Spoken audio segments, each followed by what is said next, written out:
तो स्टार्ट करते हैं। तो लास्ट क्लास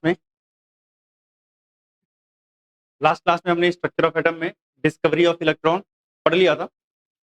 इलेक्ट्रॉन की डिस्कवरी में जो काम की चीजें थी उसे फटाफट एक बार नोट डाउन करते हैं, इसको लिखना भी है, एंड देन आगे बढ़ते हैं प्रोटॉन की डिस्कवरी पे। तो अगर हम बात करें इलेक्ट्रॉन के बारे में, जो जो चीजें आपको पता होनी चाहिए, सबसे पहली बात, जो इलेक्ट्रॉन है ये डिस्कवर कौन से ईयर में हुआ था? 1897 में। कब हुआ था? 1897 में। डिस्कवरी इसकी किसने की थी भाई साहब?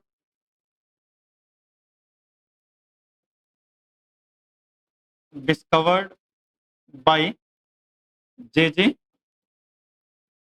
थॉमसन। ठीक।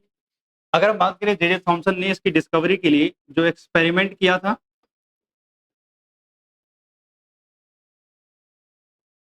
उसका नाम क्या है? सीआरटी ट्यूब बोल दो या फिर डिस्चार्ज ट्यूब एक्सपेरिमेंट। सही बात है, डिस्चार्ज ट्यूब एक्सपेरिमेंट किया था।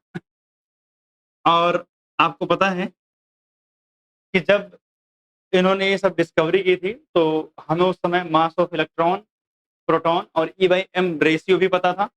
अगर हम बात करें ई बाई एम रेशियो इन्होंने निकाला था, और ई बाई एम रेशियो कितना था? 1.76 इंटू 10 की पावर 11 कूलम पर केजी था।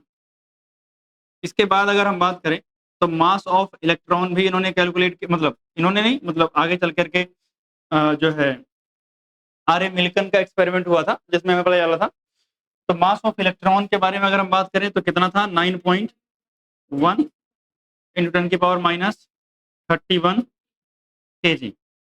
अगर हम बात करें तो यही वैल्यू एएमयू में अगर आप निकालोगे तो 1/1840 एएमयू होती है। 1/1840 AMU. AMU atomic mass unit होता है। चैप्टर नंबर 1 में पढ़ाया गया है आपको। जिन्होंने नहीं पढ़ा है वो जब होगा तो वहां पे समझ जाओगे। तो 1840 एएमयू, जिसको हम ऑलमोस्ट जीरो मान लेते हैं। आपको सोचो, 1 को डिवाइड करोगे लगभग 2000 के आसपास से, तो आंसर कितना छोटा आने वाला है। अगर मैं अप्रोक्सीमेट 2000 भी मान लूं, तो अगर मैं 2000 से डिवाइड करूंगा तो मुझे पता है 3 जीरो तो ऐसे लग जाएंगे डेसिमल में, 0.000, और उसका 2 से डिवाइड करूंगा कहीं आएगा क्या? 5। मतलब ये तो नेग्लिजिबल ही है। क्या है? नेग्लिजिबल है। तो मतलब ऑलमोस्ट जीरो हम मान लेते हैं। इसके बाद अगर हम बात करें तो चार्ज ऑन इलेक्ट्रॉन जो है वो कितना था? -1.6 इंटू 10 की पावर -19 कूलम। ठीक है, ये चार्ज निकाला था। तो अगर हम बात करें तो हमने मास ऑफ इलेक्ट्रॉन और वगैरह वगैरह पढ़ी। अच्छा, एक और चीज, चार्ज के साथ साथ एक और होता है रिलेटिव चार्ज। क्या होता है? Relative charge. रिलेटिव चार्ज क्या होता है? Charge with respect to something, और वो समथिंग क्या है? या तो इलेक्ट्रॉन मान लो या प्रोटॉन मान लो। जैसे इलेक्ट्रॉन पे चार्ज कितना होता है? 1.6 10 की पावर -19, और प्रोटॉन पे चार्ज कितना होता है? +1.6 10 की पावर -19। अगर मैं प्रोटॉन के रिस्पेक्ट में चार्ज निकालूं तो रिस्पेक्ट में निकालने का मतलब क्या होता है कि भैया इस 1.6 इंटू 10 की पावर -19 को किसके रेफरेंस में करना है? 1.6 इंटू 10 की पावर -19 के। भाई प्रोटॉन पे है, अगर आप डिवाइड करोगे तो कितना आएगा आंसर? 1 आएगा। रिलेटिव का मतलब होता है कंपैरिजन करना। क्या करना? कंपैरिजन करना। हम कंपैरिजन किससे कर रहे हैं? 1.6 10 की पावर -19 से। अगर -1.6 10 की पावर -19 को 1.6 10 की पावर -19 से डिवाइड करेंगे तो आंसर -1 आएगा। तो रिलेटिव चार्ज कितना होता है? -1 होता है। इसलिए अगर आपको याद हो तो आप जब भी पढ़ते हो, जैसे मान लिया सोडियम है, अगर इसने एक इलेक्ट्रॉन लूज किया तो क्या बनाता है? 1+ का चार्ज लगा देते हो आप। 1+ का चार्ज लगाए हो, बट एक्चुअली में इसने जब एक इलेक्ट्रॉन लूज किया है तो कितना चार्ज गया होगा इसका? इतना चार्ज गया होगा तो इतना पॉजिटिव आया होगा, यानी एक्चुअल में चार्ज जो आया होगा वो प्लस का 1.6 10 की पावर -19 आया है। लेकिन हम लिखते तो +1 ही है, तो वो एक्चुअल चार्ज नहीं होता, वो क्या होता है? रिलेटिव चार्ज होता है। ठीक है ना? तो इतनी बातें आपको पता होनी चाहिए किसके बारे में? इलेक्ट्रॉन के बारे में। जो कि हम ऑलरेडी लास्ट क्लास में डिस्कवरी के अंदर हम काफ़ी सारी चीज़ें इसके बारे में बात कर चुके हैं। और ये इन्फॉर्मेशन हो गई किसके बारे में, इलेक्ट्रॉन के बारे में। इसको एक बार फटाफट नोट कर लो, फिर आगे चलता हूँ मैं डिस्कवरी ऑफ प्रोटॉन पे, ठीक है। अब आगे बात करते हैं डिस्कवरी ऑफ प्रोटॉन। अगर हम बात करें जो डिस्कवरी ऑफ प्रोटॉन है, इसमें एक्सपेरिमेंट जो हुआ था उस एक्सपेरिमेंट का नाम है एनोड रे एक्सपेरिमेंट। क्या नाम है? एनोड रे एक्सपेरिमेंट, या फिर इसको हम कैनाल रे के नाम से जानते हैं। किस नाम से जानते हैं? कैनाल रे के नाम से जानते हैं। समझना क्या हुआ, वैसे तो इस एक्सपेरिमेंट को सबसे पहले किसने परफॉर्म किया था? गोल्ड आइंस्टीन ने। किसने किया था? गोल्ड आइंस्टीन ने किया था। अगर हम बात करें तो इस एक्सपेरिमेंट में हुआ क्या था, इसको देखते हैं।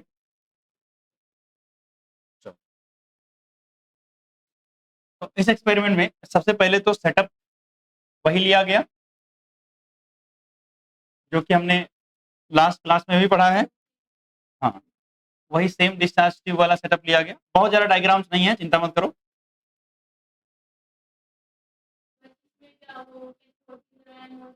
हाँ, बात अभी थोड़ी देर में देख लो, पता चल जाएगा क्या चीज़ है। ये था, मैंने इस तरफ एक प्लेट लगाई और एक प्लेट मैंने इधर दूसरी तरफ लगाई, और मैंने इसको कनेक्ट कर दिया एक हाई वोल्टेज बैटरी से।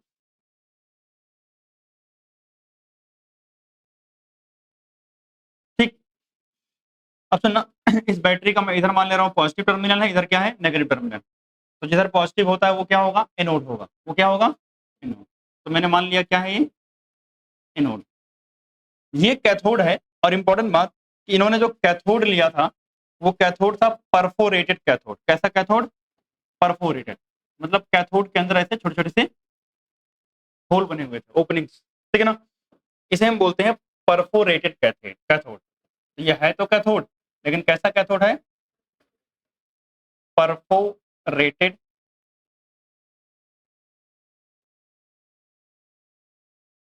कैथोड, ठीक है ना। अब सुना ध्यान से, जब जे थॉमसन ने एक्सपेरिमेंट किया था तो इस पूरे सेटअप के अंदर उन्होंने जो जिंक सल्फाइड की लेयर यानी जेडएनएस की लेयर लगाई थी वो कहाँ लगाई थी? एनोड की तरफ लगाई थी। और इन्होंने कहाँ लगाई है ये लेयर? कैथोड की तरफ। यानी ये लेयर जेडएनएस की कहाँ लगी हुई है? कैथोड की तरफ। यानी जेडएनएस की कोटिंग कहाँ है? कैथोड की तरफ। जेडएनएस कोटिंग। अब आपको पता है कि अब अगर इधर से कोई चीज आएगी तो इनको दिखाई देगी। तो एक्चुअली में इनको दिखाई भी दिया, मतलब इधर से जाके यहाँ पे टकराते हुए चीजें दिखाई दी। यहाँ से जाके क्या टकराते हुए इनको चीजें दिखाई दी। मतलब इनको लगा कि भाई यहाँ से कुछ चीजें जा रही हैं। इनको लगा यहाँ से ऐसे कोई रेज निकल रही है, इधर जा रही है, टकरा रही है। यहाँ से कोई रेज निकल रही है, जा रही है, टकरा रही है। इधर से कोई रेज निकल रही है और जा रही है। हाँ, मतलब इन्होंने ऑब्जर्व क्या किया?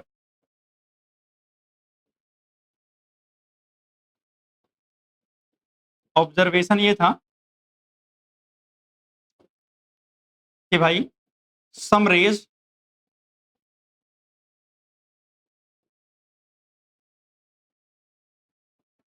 Coming from anode to cathode. Anode to cathode, यानी एनोड से कैथोड पे आ रही हैं, कॉल्ड एनोड रे। और इसको इन्होंने क्या बोला? एनोड रे बोला, या फिर इसको हम कैनाल रे भी बोलते हैं। क्या बोलते हैं? कैनाल रेज भी बोलते हैं। तो ये चीज इन्होंने ऑब्जर्व की थी। तो मतलब जस्ट लाइक पिछले एक्सपेरिमेंट के जैसा ही दिख रहा है, बस पोजीशन बदल गई है और थोड़े से नाम बदल गए, ठीक है ना। तो अगर यहाँ तक कर लिया हो तो आगे चलो, ऑब्जर्वेशन लिख ही लो फटाफट, क्योंकि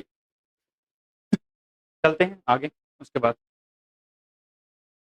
अब हम बात करेंगे कुछ प्रॉपर्टीज किसकी? एनोड रे की। ऑब्वियसली कुछ कॉमन सी प्रॉपर्टीज, जैसे ये रेज स्टार्ट कहाँ से हो रही है? एनोड से, और जा कहाँ रही है, कैथोड की तरफ। एनोड से स्टार्ट हो रही हैं, यानी पॉजिटिव टर्मिनल से शुरू हो रही हैं, तो मतलब ये कैसी होंगी, नेगेटिव की तरफ जा रही हैं, तो ये कैसी होंगी, पॉजिटिवली चार्ज होंगी। अगर हम बात करें इलेक्ट्रिक और मैग्नेटिक फील्ड से इनको भी फर्क पड़ता है।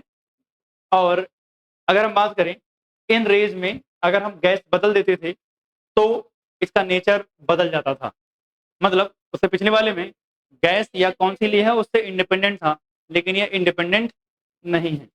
इसका ई बाई एम रेशियो कैलकुलेट करने की कोशिश की गई, इसका अलग अलग ई बाई एम रेशियो आता था, मतलब ई बाई एम रेशियो हर बार अलग मिलता था। तो ये सबका रिजल्ट था। अगर हम बात करें तो सबसे छोटा ई बाई एम रेशियो मिला किसको, रदरफोर्ड को। और वो सबसे छोटा ई बाई एम रेशियो किसका था, हाइड्रोजन का था।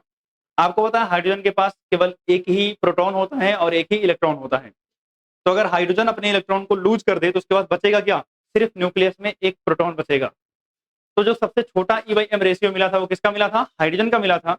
और उसी हाइड्रोजन को इन्होंने क्या बोल दिया था, हाइड्रोजन के न्यूक्लियस को प्रोटॉन बोल दिया था। ठीक है ना। तो मतलब इस तरीके से हमें इंफॉर्मेशन मिली। तो अगर हम बात करें, चलो ना अगले पेज पे। अब अगर मैं बात करूं बच्चे, तो हमारे पास जो कैरेक्टरिस्टिक्स थे मैं यहां से फटाफट ले रहा हूं, इसको नोट डाउन करेंगे, उसके बाद फिर कॉपी पेस्ट कम होगा।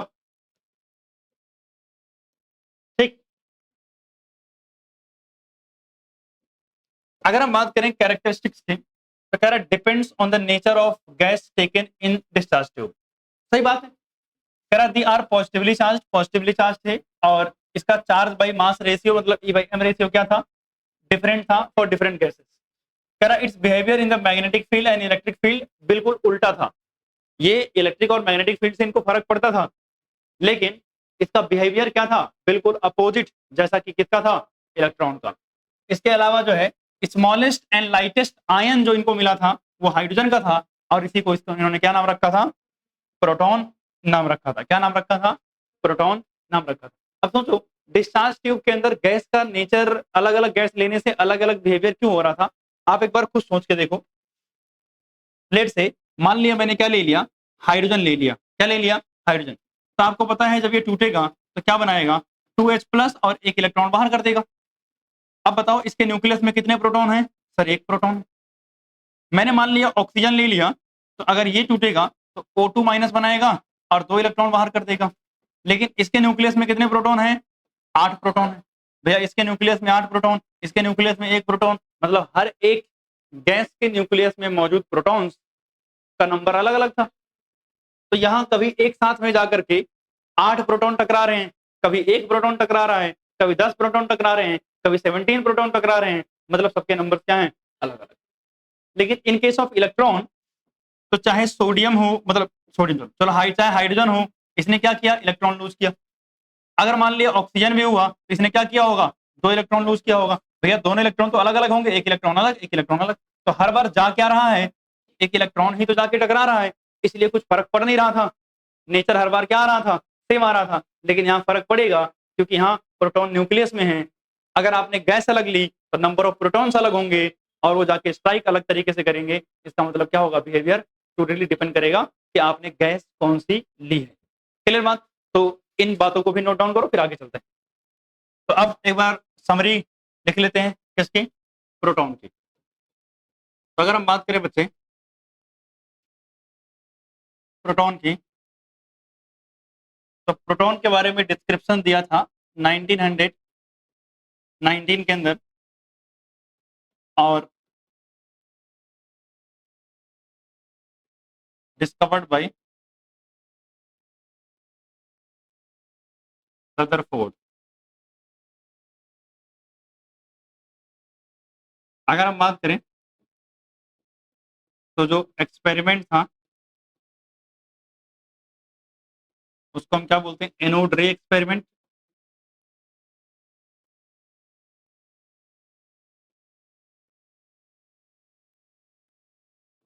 एनोड रे एक्सपेरिमेंट। और आपको पता है ये एक्सपेरिमेंट परफॉर्म किसने किया था, बाय गोल्डस्टीन। इनका भी नाम आपने क्लास 9 वगैरह में सुना होगा। ठीक। अगर हम बात करें तो ई बाई एम रेशियो इनका कैसा था, वेरिएबल, भैया हर एक केस में अलग आएगा तो हम निकाल के बता नहीं सकते। इसके अलावा अगर हम मास ऑफ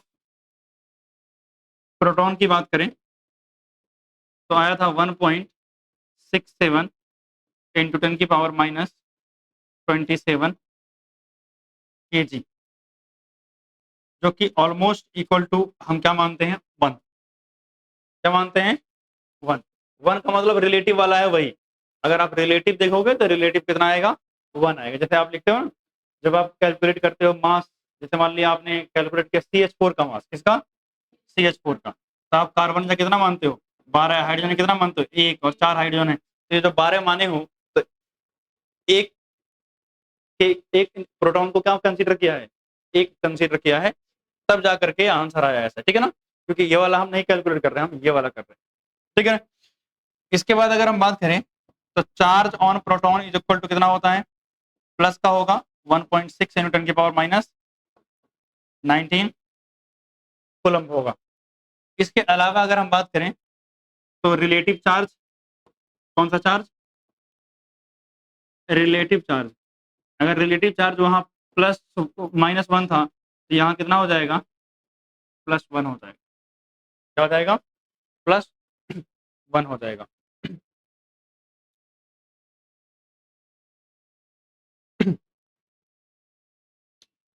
इसके बाद यहीं पे मैं न्यूट्रॉन के बारे में भी बात कर रहा हूँ, क्योंकि न्यूट्रॉन के बारे में एज इट इज बहुत ज़्यादा थ्योरी वगैरह नहीं है, तो यही समझ लेते हैं। तो अगर हम बात करें, हमारे पास जो अगला आता है वो है न्यूट्रॉन। अगर मैं न्यूट्रॉन की बात करूं तो ये डिस्कवर हुआ है 1932 के अंदर। कब हुआ है डिस्कवर, 1932 के अंदर, मतलब काफी समय लग गया थोड़ा डिस्कवर करने में इसको। तो अगर हम बात करें तो ये 1932 के अंदर हुआ है, और इसको डिस्कवर किसने किया है, डिस्कवर्ड बाय चैडविक। पूरा नाम इनका जेम्स चैडविक है। क्या नाम है, जेम्स चैडविक, ठीक है ना। अगर हम बात करें तो ये कर क्या रहे थे भाई साहब, जो डिस्कवर इन्होंने कर लिया,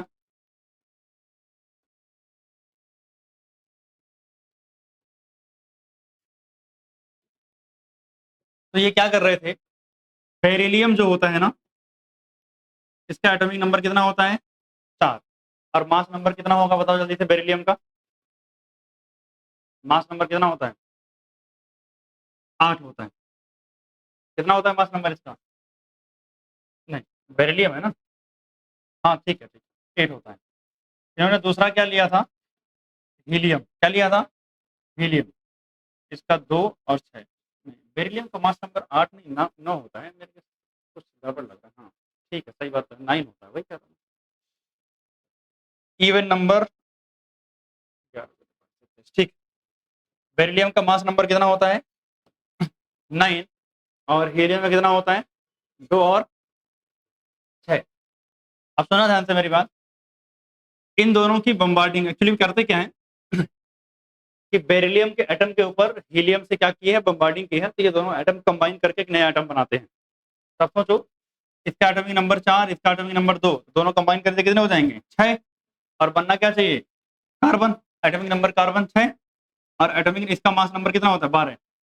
अब सोचो इसका मास 9 और इसका मास, अच्छा इसको 6 क्यों लिख दिया, ये 4 होता है, ठीक है ना। तो 9 एंड 4 कितना हो जाएगा 13, तो होना चाहिए था कितना 13, बट जो कार्बन मिला मुझे उसका मास नंबर कितना था 12, मतलब एक मास नंबर जो कुछ घपला हो रहा है। तो जो एक मास नंबर से घपला था वो एक्चुअली में किसका था, न्यूट्रॉन का था। किसका था, न्यूट्रॉन, क्योंकि न्यूट्रॉन का मास नंबर कितना होता है 1।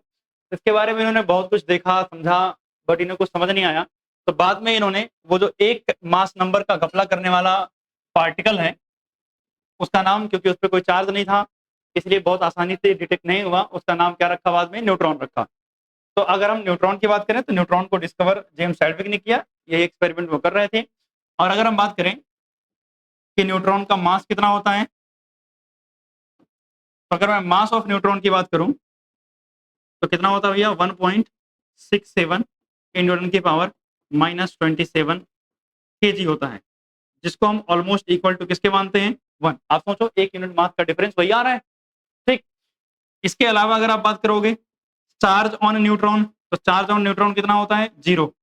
इसके अलावा अगर आप E/m रेशियो बात करोगे न्यूट्रॉन का, तो कितना होगा, 0, क्योंकि भाई चार्ज ही 0 है, ऊपर का नंबर 0 तो नीचे कुछ भी रख दो, आंसर क्या आएगा, 0।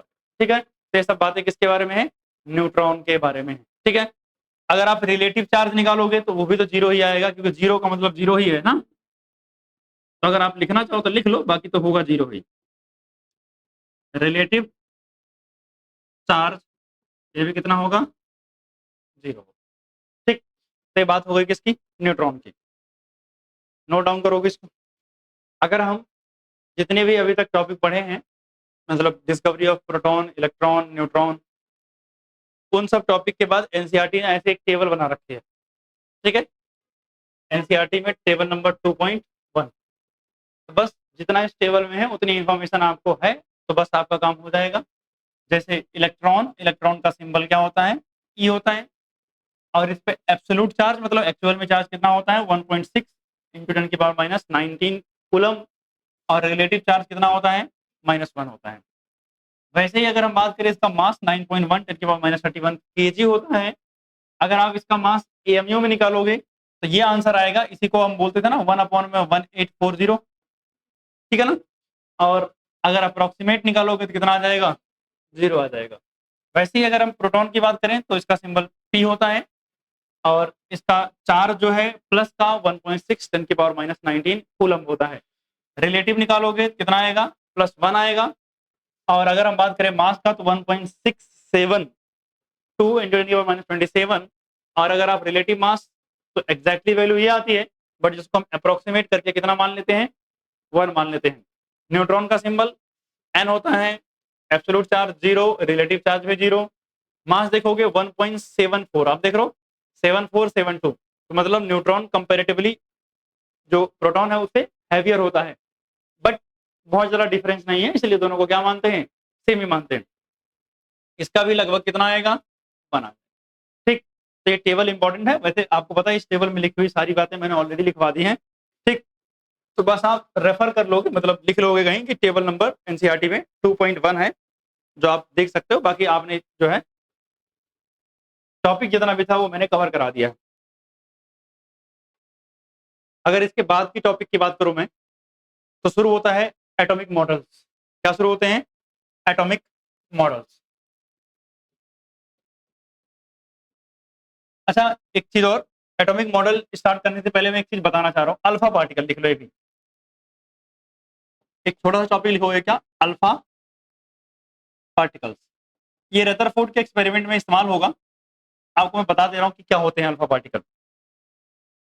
हीलियम आपको पता ही है, अगर हीलियम अपने 2 इलेक्ट्रॉन लूज कर दे और क्या बना दे, हीलियम 2+ बना दे, तो इसी हीलियम 2+ को हम अल्फा पार्टिकल बोलते हैं। क्या बोलते हैं इसको हम, अल्फा पार्टिकल बोलते हैं। क्लियर बात। अगर इस अल्फा पार्टिकल की बात करूं तो इसका मास जो है अल्फा पार्टिकल का पता होना चाहिए, कितना होता है। हीलियम का मास कितना होता है ये बताओ, हीलियम के पास कितने हैं, 2 एटॉमिक नंबर, और मास नंबर कितना हुआ है, 4। तो यानी हीलियम का रिलेटिव मास नंबर कितना होता है, 4। अब ये किसमें होगा, एएमयू में होगा, 4 एएमयू। अगर मैं इसके चार्ज की बात करूं, यानी हीलियम पे चार्ज की बात करूं तो कितना होगा, +2 का चार्ज होगा। और अगर मैं इसका E/m रेशियो निकालूंगा तो भैया चार्ज कितना है, 2 का, मास कितना है, 4 का, तो आपको पता कितना आएगा डिवाइड करके, 1/2 आएगा। ठीक है ना। तो ये इंफॉर्मेशन थोड़ी सी आपको हीलियम के बारे में भी होनी चाहिए, हीलियम 2+ यानी अल्फा पार्टिकल के बारे में, क्योंकि अल्फा पार्टिकल का इस्तेमाल हम रदरफोर्ड के एक्सपेरिमेंट में करेंगे। अगर आपको याद हो, alpha particle scattering experiment Rutherford का क्लास 9 में था। ठीक, वही है। अब अगर मैं बताऊं आपको, तो हमें आगे जो पढ़ना है वो क्या है, एटॉमिक मॉडल्स पढ़ने हैं। क्या पढ़ने हैं, एटॉमिक मॉडल। अब मेरी बात ध्यान सुनना, अगर मैं एटॉमिक मॉडल की बात करूं तो सबसे पहले हमें जो मॉडल पढ़ना है वो है थॉमसन का एटॉमिक मॉडल। क्या पढ़ना है, थॉमसन एटॉमिक मॉडल।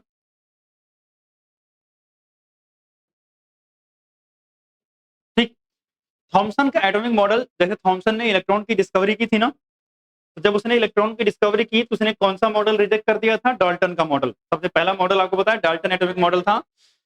और जो डाल्टन की एटॉमिक थ्योरी थी वो एटम को कह रही थी इंडिविजुअल है, बट भैया थॉमसन ने इलेक्ट्रॉन की डिस्कवरी कर दी और बोला भैया एटम तो क्या है? डिविजिबल है। और अगर एटम डिविजिबल है तो किसकी थ्योरी रिजेक्ट हो जाएगी? डाल्टन की। और जब डाल्टन की थ्योरी रिजेक्ट की है तो लोगों ने इनसे पूछा भैया तुम भी कुछ बता दो कैसा होता है एटम। तो इन्होंने अपना मॉडल दिया और इनके मॉडल का नाम क्या है? Thomson atomic model. और इस मॉडल में इन्होंने बातें बताई कि एटम एक पॉजिटिव चार्ज का स्फीयर होता है, उसमें नेगेटिव चार्ज एम्बेडेड होता है, जस्ट लाइक वाटरमेलन में जो रेड कलर का पोर्शन है वो पूरा क्या है? पॉजिटिव चार्ज है, और उसमें जो सीड्स हैं वो क्या है? नेगेटिव चार्ज है, वगैरह वगैरह। बट इनके मॉडल में कई सारी कमियां रह गई, और इनके मॉडल में कई सारी कमियां था। एक और इंटरेस्टिंग बात कि थॉमसन ने जो मॉडल दिया था, इनके अंडर में इंटर्नशिप में काम करते थे रदरफोर्ड। कौन काम करते थे? रदरफोर्ड। तो रदरफोर्ड ने एक्सपेरिमेंट शुरू किए थे जिसे हम अल्फा पार्टिकल स्कैटरिंग एक्सपेरिमेंट बोलते हैं। अच्छा, रदरफोर्ड के इस एक्सपेरिमेंट से पहले भी बहुत सारी चीजें होती हैं। रेडियो एक्टिविटी एक फेनोमेना है जिसकी डिस्कवरी होती है, तो उसकी भी बात करेंगे। मतलब हमारा जो अगला मॉडल आएगा, अगला मॉडल क्या आएगा? रदरफोर्ड का मॉडल आएगा। तो रदरफोर्ड के मॉडल को पढ़ने से पहले हम इस बीच के टाइम गैप में क्या पढ़ेंगे? यानी इन दोनों के बीच में हम पढ़ेंगे रेडियो एक्टिविटी। क्या पढ़ेंगे?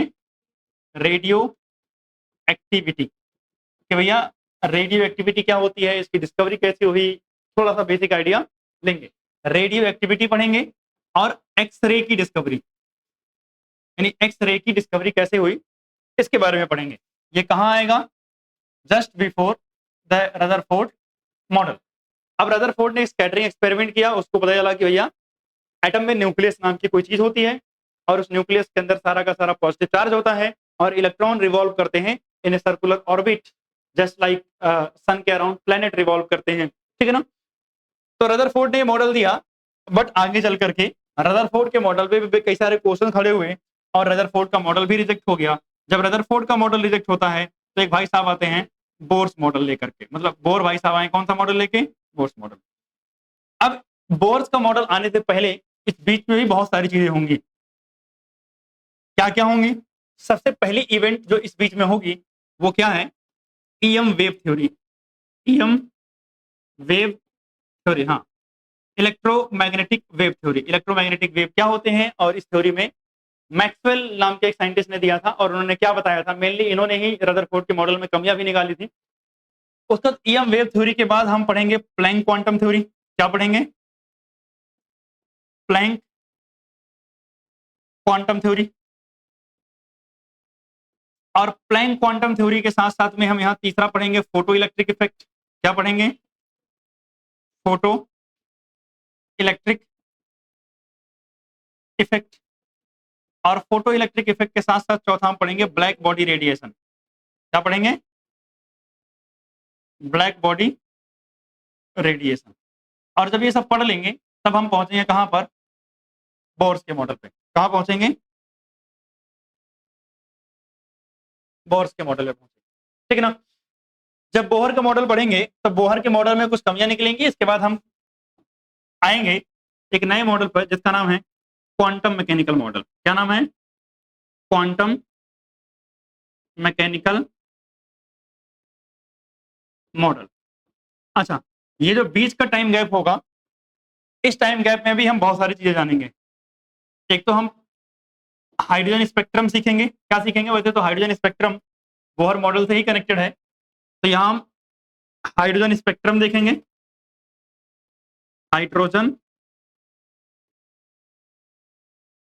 स्पेक्ट्रम देखेंगे। फिर हम एक कॉन्सेप्ट देखेंगे, डी ब्रोगलीज हाइपोथेसिस, जिन्होंने बोहर के मॉडल में काफी सारी दिक्कतें पैदा की थी। उसके बाद हम हाइजेनबर्ग अनसर्टेनिटी प्रिंसिपल। क्या पढ़ेंगे? Heisenberg uncertainty. जब इतना पढ़ लेंगे तब हमारे पास आएगा क्या? Quantum mechanical model. और ये फाइनल मॉडल होगा। क्वांटम मैकेनिकल मॉडल के अंदर हम किसके बारे में पढ़ेंगे? क्वांटम नंबर्स के बारे में। ये क्वांटम नंबर्स क्या होते हैं इस मॉडल के अंदर इलेक्ट्रॉन को हम क्या कंसीडर कर रहे हैं, वगैरह वगैरह। और फिर लास्ट में हमारे पास इस चैप्टर का जो टॉपिक आएगा वो आएगा इलेक्ट्रॉनिक कॉन्फ़िगरेशन। क्या आएगा? Electronic configuration. तो आपको आइडिया लग गया कि हमारी पूरी टाइमलाइन कैसे चलने वाली है, ठीक है ना? थॉमसन मॉडल, रदरफोर्ड का मॉडल, फिर बीच में जो भी चीजें पढ़नी है, बोहर का मॉडल, फिर बीच में पढ़ेंगे क्वांटम मॉडल, और उसके बाद इलेक्ट्रॉनिक कॉन्फ़िगरेशन। ये सारी चीजें हमें इस चैप्टर में पूरा समझनी है, ठीक है ना? तो एक तरह से ये चैप्टर पूरा एक जर्नी है साइंस के डेवलपमेंट की, कि साइंस धीरे धीरे डेवलप कैसे हुई और हम आज हमारे पास जो भी चीजें अवेलेबल हैं या जो भी इंफॉर्मेशन अवेलेबल है हम यहाँ तक कैसे पहुंचे, उसकी एक पूरी हिस्ट्री है, ठीक है ना? तो ये इतिहास ही आप पढ़ रहे हो साइंस का। तो थॉमसन मॉडल से हम, यानी जो मॉडल वाला है, एटॉमिक मॉडल वाला पोर्शन, इसकी स्टार्ट हम अगली क्लास से करेंगे। आज हम क्लास को यहीं पे खत्म कर रहे हैं। अगली क्लास से हम Thomson model, radioactivity, X ray, और कोशिश करेंगे कि रदरफोर्ड का मॉडल भी वहां पे कवर कर लें, ठीक है ना? तो मिलते हैं फिर अगली क्लास में। आज के लिए बस यहीं तक।